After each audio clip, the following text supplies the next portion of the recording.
My name is Clara Bennett, and at 38, I've built a life I'm proud of running a small organic produce store in Des Moines, Iowa. But to my family, I'm just the spinster sister who doesn't get it. The pale blue envelope on my counter felt like a punch to the gut, its silver script screaming my brother's smugness. Join us to celebrate our little miracle, it read, because family is everything, something some of us choose to ignore.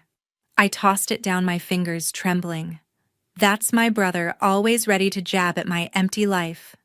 He's got no clue I've been the one keeping his world from collapsing. And yet, here's another invite to his perfect little baby shower, where I'll sit through more lectures about how I've failed as a woman. If it were you, how would you react to a heartless brother like this? Comment below and let us know. The afternoon sun was dipping low when I pushed open the door to the cozy book cafe across from my store in Des Moines. My best friend was already there, perched on a stool by the counter, flipping through a worn paperback. Her coworker, a guy who'd been helping out at my shop lately, was wiping down tables nearby. I slid into the seat across from her, my shoulders heavy. I can't stop thinking about that invite, I said, my voice low. She put the book down, her eyes narrowing. Your brother's got a gift for making you feel small. What's the deal with him? I leaned forward, resting my elbows on the table. It's not just him, it's Mom too. They act like I'm wasting my life because I didn't pop out a kid or snag a husband. My friend snorted, tossing her hair back. They're living in the Stone Age. You run a business, Clara. You're not exactly sitting around. I gave a bitter laugh, my fingers tracing the edge of the table. Try telling them that. For 3 years I've been bailing my brother out and he doesn't even know it. Her eyebrows shot up. Wait, what? Bailing him out? How? I glanced around the cafe, making sure no one was listening. The guy from my shop was out of earshot, stacking chairs. I lowered my voice anyway. 3 years ago, my brother was drowning in debt. His house was about to be foreclosed. I found out through a friend who works at his bank. He never asked for help, too proud, I guess. So I started transferring money to cover his mortgage. Anonymously, thousands of dollars every month straight from my savings. Her jaw dropped, the book forgotten in her lap. Clara. That's insane. You've been paying his bills? And he has no clue. I nodded, my chest tightening. I didn't want him to lose everything. He's got a wife, a kid on the way. But instead of gratitude, I get called a spinster, who doesn't know what family means. The guy from my shop walked over, catching the tail end of my words. Your brother sounds like a piece of work, he said, setting a coffee mug in front of me. Why keep it a secret? Tell him and shut him up. I shook my head, stirring the coffee absently. It's not that simple. If I tell him, he'll twist it, make it about his pride, and Mom will just say I'm showing off. My friend leaned in, her voice sharp. Clara, you're letting them walk all over you. You've been their safety net and they treat you like dirt. I opened my mouth to argue, but my phone buzzed on the table, the screen lighting up with Mom's name. I groaned, showing it to them. Here we go. I hit the speaker button, holding the phone between us. Clara, honey, Mom's voice chirped, all fake warmth. I was just telling your brother's wife how excited we are about the baby shower. It's going to be perfect. You're still coming, right? I clenched my fists under the table. Yeah, Mom, I said I'd be there. She didn't miss a beat. Good, good. You know your brother's doing so well. He's got a family, a real purpose. I just wish you'd think about settling down, Clara. You're not getting any younger. My friend rolled her eyes, mouthing something I couldn't catch. I forced a tight smile, even though Mom couldn't see it. I'm fine, Mom. Really. She sighed, long and dramatic. I just want you to be happy like your brother. He's giving me a grandchild, Clara. That's what family's about. I bit my lip, the words stinging more than I'd admit. I've got to go, Mom. I hung up before she could say more, my hands shaking. My friend reached across the table, squeezing my arm. She's unbelievable. They both are. The guy from my shop leaned against the counter, his arms crossed. You've been carrying them, Clara, and they don't even see it. I stared at the coffee, the steam curling up like my anger. I've spent years keeping his life together. Thousands of dollars gone just so he could play the perfect son. And Mom eats it up. My friend's eyes glinted with something fierce.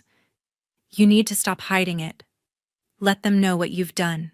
Let them choke on it. I looked at her then, at the guy, their words sinking in. The idea of exposing the truth was terrifying, but it was starting to feel right. Maybe you're onto something, I said, my voice steadier. Maybe it's time they faced what I've been carrying. My friend grinned, raising her coffee mug like a toast. That's the spirit. Hit them where it hurts.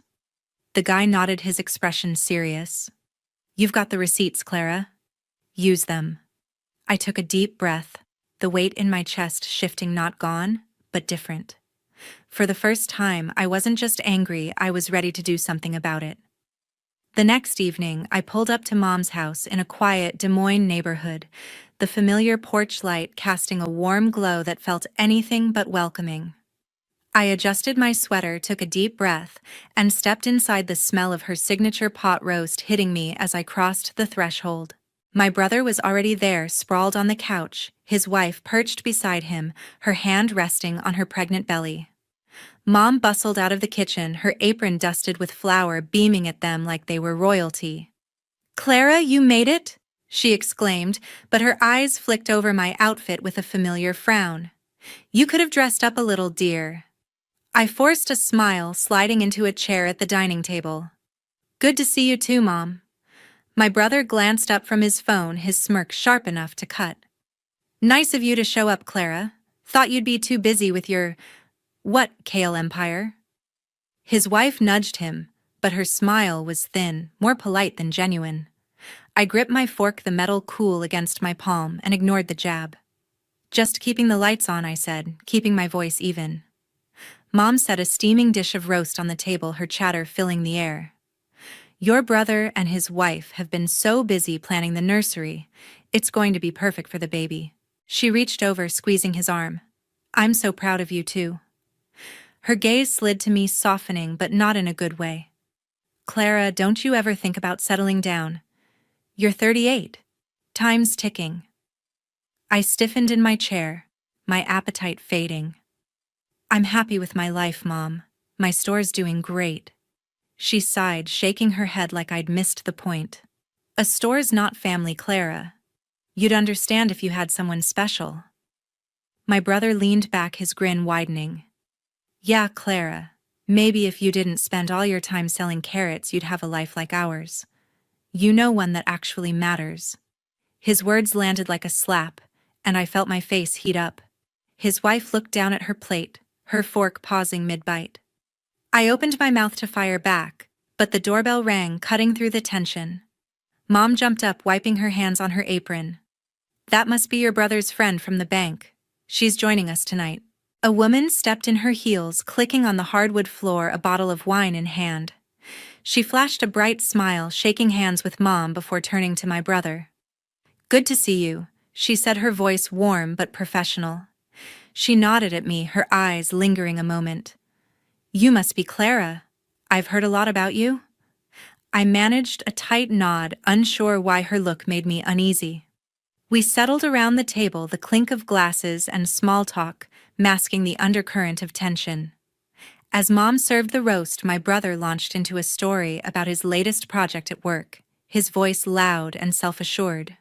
"We're killing it," he bragged, cutting into his meat. "Closed a big deal last week. Things are looking up." His friend from the bank nodded, sipping her wine. "Speaking of that," she said casually, "I noticed a big deposit in your account recently. Must have been a nice bonus." My heart stopped, my fork frozen halfway to my mouth. My brother frowned, confused. "What deposit? I didn't get any bonus."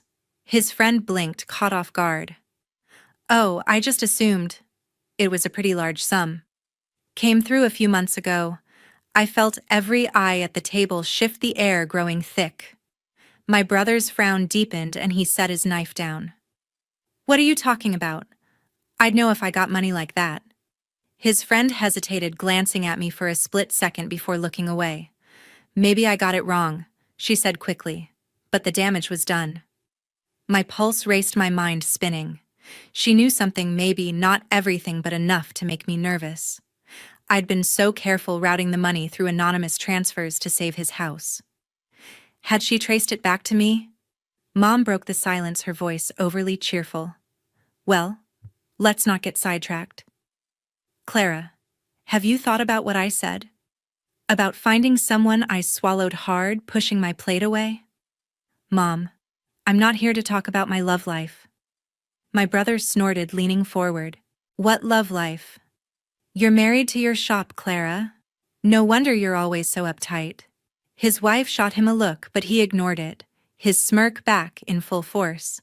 Maybe if you had a kid on the way, you'd get why we're so excited about the shower. I clenched my jaw, my nails digging into my palms. Not everyone's life revolves around kids, I said, my voice sharper than I intended.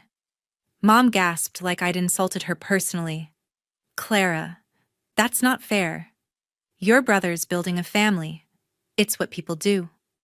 I stared at her, the words I wanted to say, burning in my throat.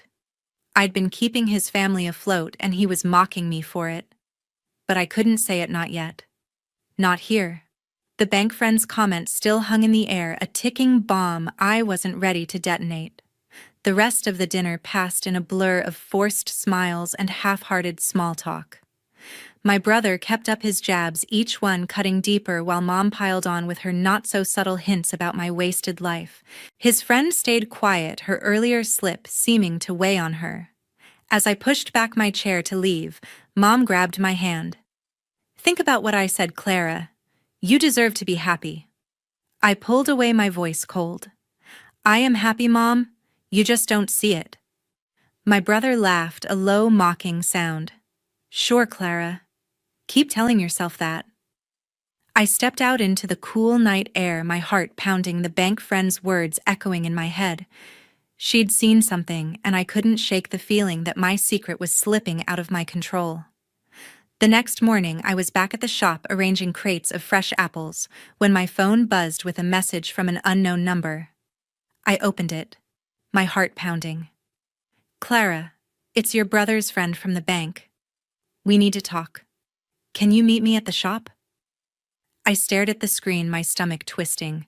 She knew something, and I wasn't sure how much. I texted back telling her to come by in an hour, then called my best friend.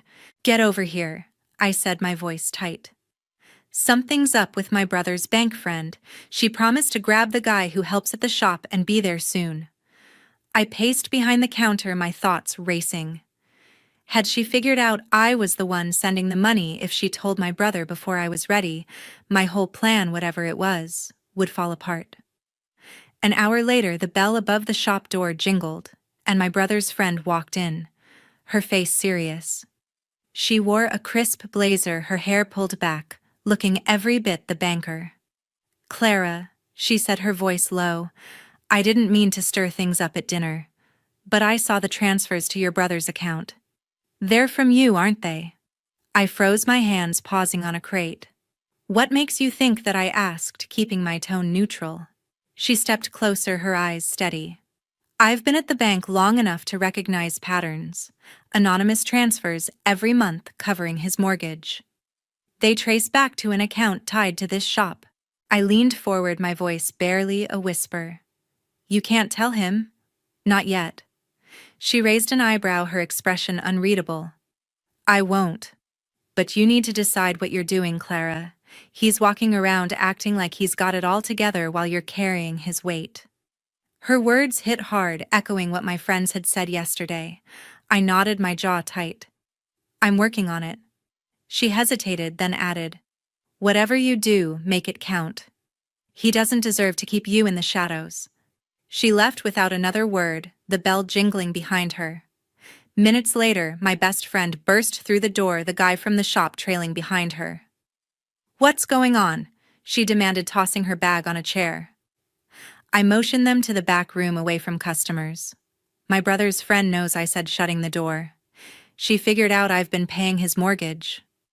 My friend's eyes widened and she let out a low whistle. That's a bombshell. What's your move? The guy crossed his arms, leaning against a shelf. You've got to tell him, Clara. At the baby shower. Hit him where it hurts. I paced the small room, my shoes scuffing the floor. I've been thinking about that.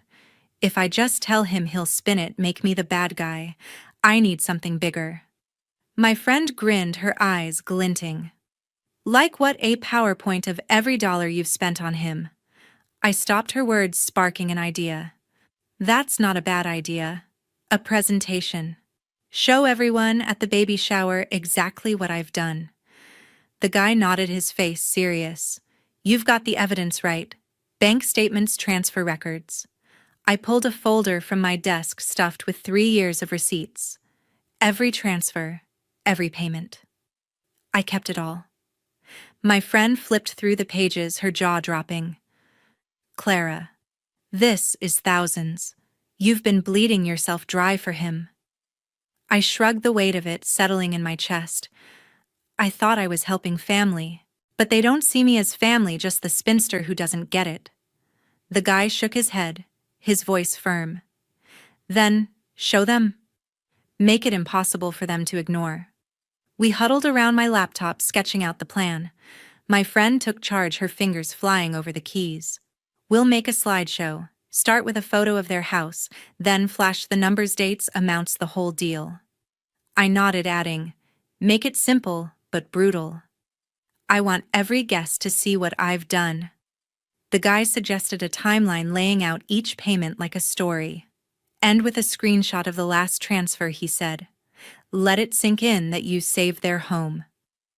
As we worked, my phone buzzed again, this time, a voicemail from Mom. I played it on speaker, her voice filling the room. Clara, I hope you're bringing something nice to the shower. Your brother's wife worked so hard on it.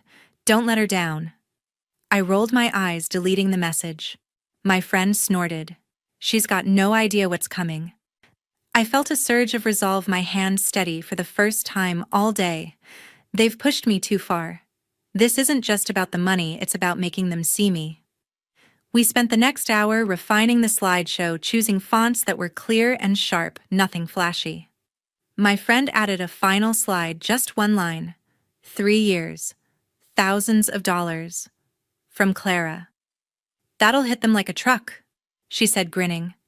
The guy tested the file on a USB drive, making sure it would run on any projector. You're sure about this? He asked, his tone careful. I met his eyes, my voice unwavering. I've never been more sure. They've mocked me long enough. By the time we finished, the shop was quiet. The morning rush long gone.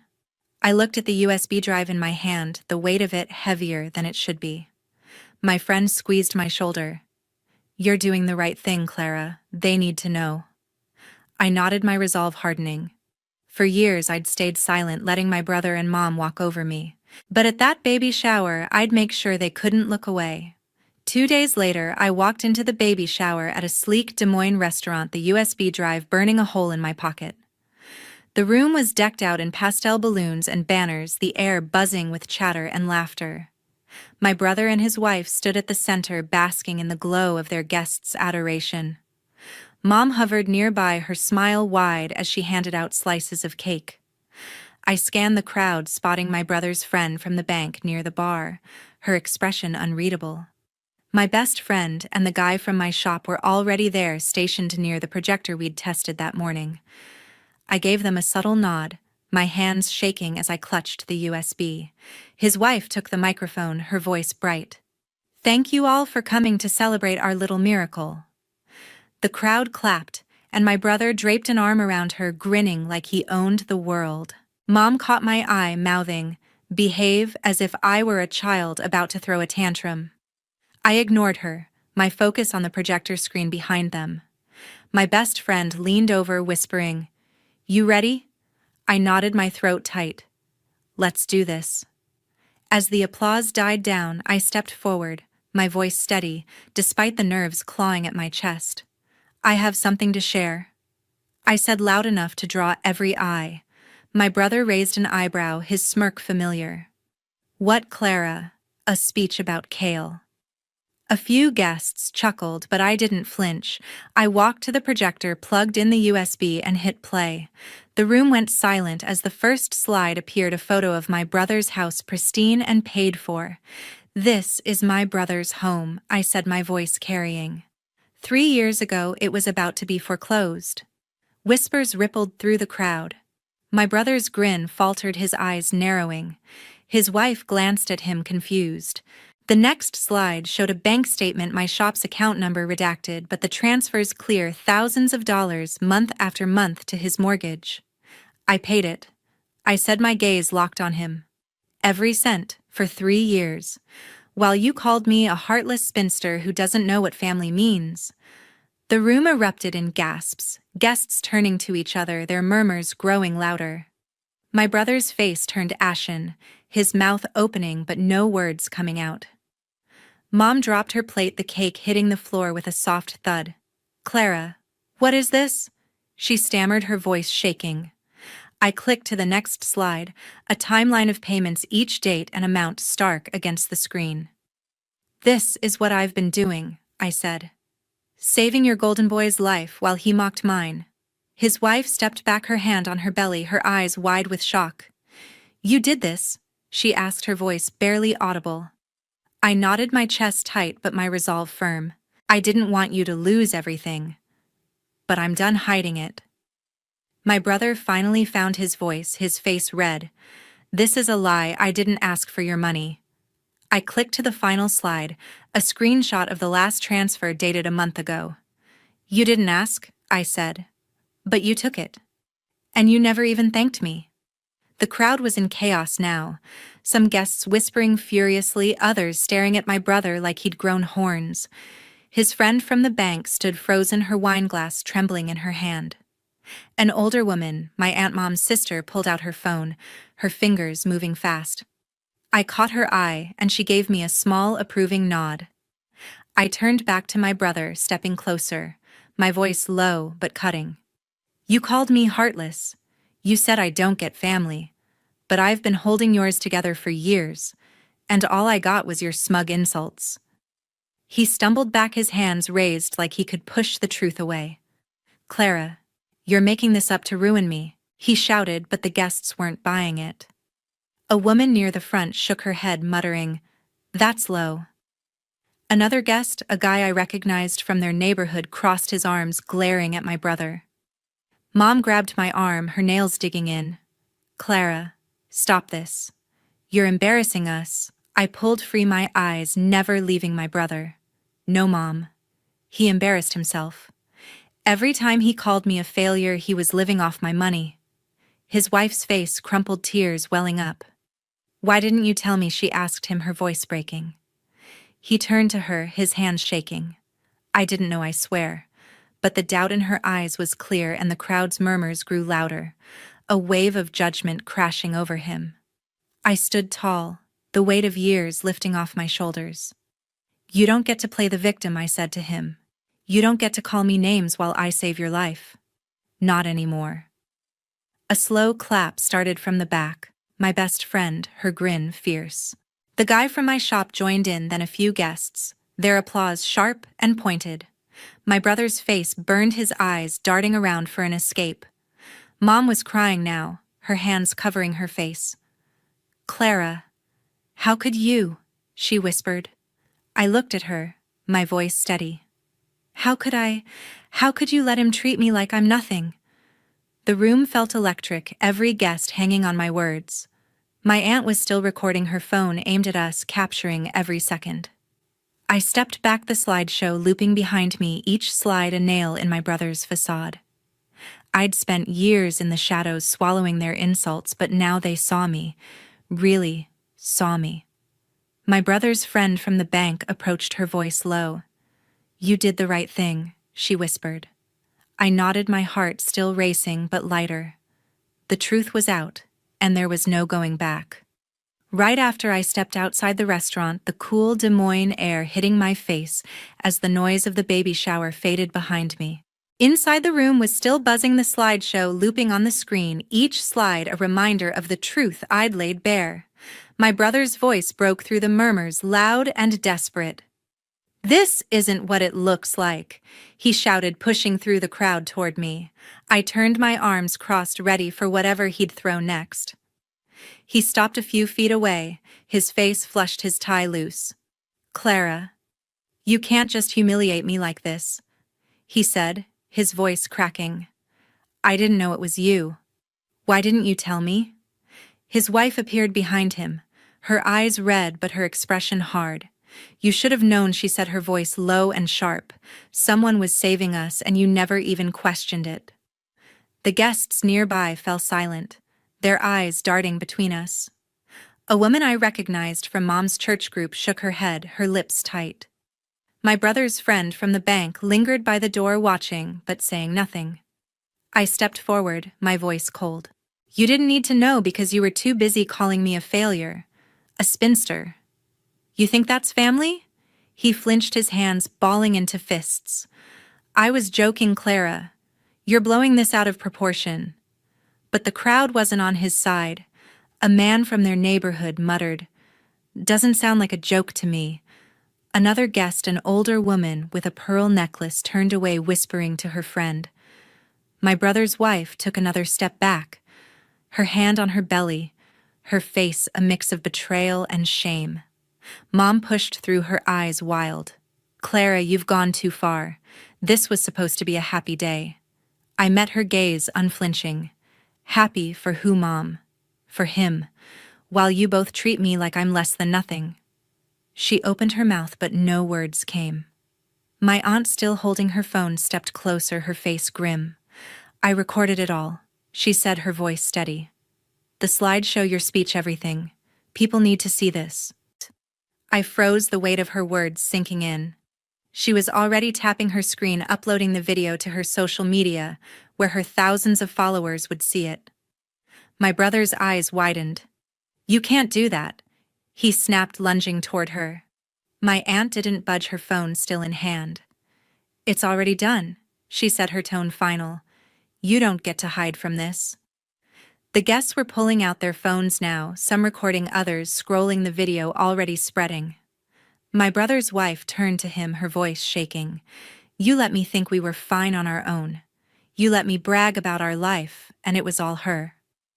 She gestured at me, tears spilling over. He reached for her, but she pulled away, shaking her head. "Don't," she said, and walked toward the back of the restaurant, leaving him stranded.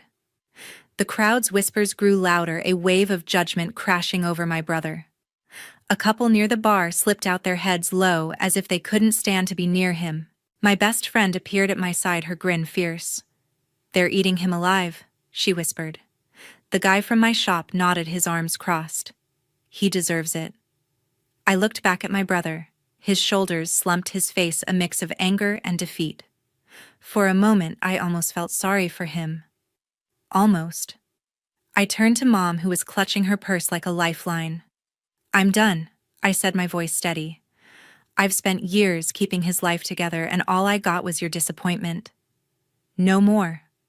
Her eyes filled with tears, but she didn't argue. "Clara, please," she whispered, but I shook my head. "I'm not your backup plan anymore. You chose him over me every time. That ends now." I turned to my brother, who was still trying to salvage his dignity. "And you," I said, my words sharp. "I'm done carrying you. Don't call me. Don't come to my shop. We're finished." He stared at me, his mouth working but no sound coming out. The guests were openly staring now, their phones lighting up with notifications as my aunt's video spread. My brother's friend from the bank approached, her expression soft but firm. "You did what you had to," she said to me. "He needed to face it." I nodded, grateful but exhausted. The weight of years, thousands of dollars, countless sleepless nights was finally off my shoulders, but it left me raw. My aunt tucked her phone away, her eyes bright with something like pride. "This is going viral," she said, her voice low. "By tomorrow, everyone in Des Moines will know what you did for him." I swallowed hard, the reality of it hitting me. The video wasn't just about him, it was about me, my sacrifice, my truth. Part of me wanted to stop it, to keep my life private, but another part knew it was too late. The truth was out, and it was reshaping everything. As I walked toward the parking lot, my best friend and the guy from my shop flanked me, their presence steadying. "You okay?" my friend asked, her voice gentle. I nodded, though my chest felt tight. "I will be," I said. The restaurant doors swung shut behind us, muffling the chaos inside. My phone buzzed notifications from my aunt's post, already racking up views. Comments were pouring in, some calling my brother out, others praising me. I silenced the phone, not ready to face the fallout yet. My brother's wife appeared at the edge of the lot, her face pale. She didn't approach, just stood there watching me. I held her gaze for a moment, then turned away. She'd figure out her next move, but it wasn't my job to fix their mess anymore. The air felt lighter, the weight of their expectations gone. For the first time in years, I felt like I could breathe. The next day, I was back at my shop feeling lighter.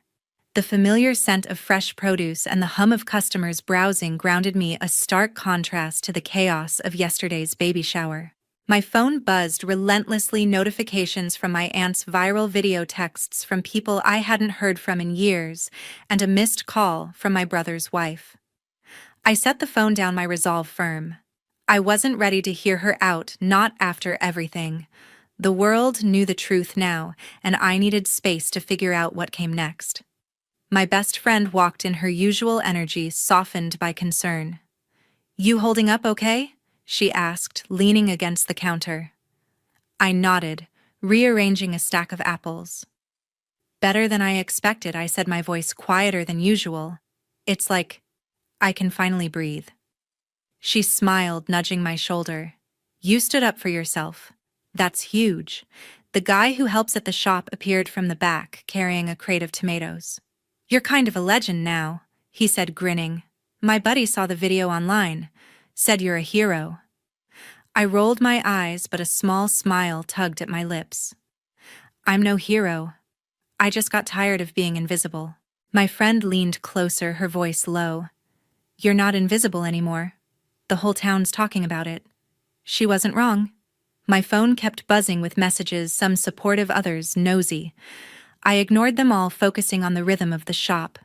This place, my place, had been my anchor through years of family drama. It felt like home more than Mom's house ever did. Later that afternoon, I was restocking shelves when my phone lit up with another call from my brother's wife. I stared at her name on the screen, my thumb hovering over the decline button. After a moment, I answered, my voice flat. "What do you want?" Her voice was heavy with regret, almost a whisper. "Clara, I'm so sorry. I didn't know. None of us did." I stayed silent, letting her words hang. She continued, stumbling over her thoughts. "I feel awful. You didn't deserve any of this. Can we talk? Please." I leaned against the counter, my chest tight. Part of me wanted to believe her, to bridge the gap, but the hurt ran too deep. "I appreciate that," I said finally. "But I'm not ready. I don't know if I'll ever be." There was a long pause, her breathing shaky on the other end. "I understand," she said softly. I hope someday you'll give me a chance." I ended the call without another word, my heart heavy, but certain.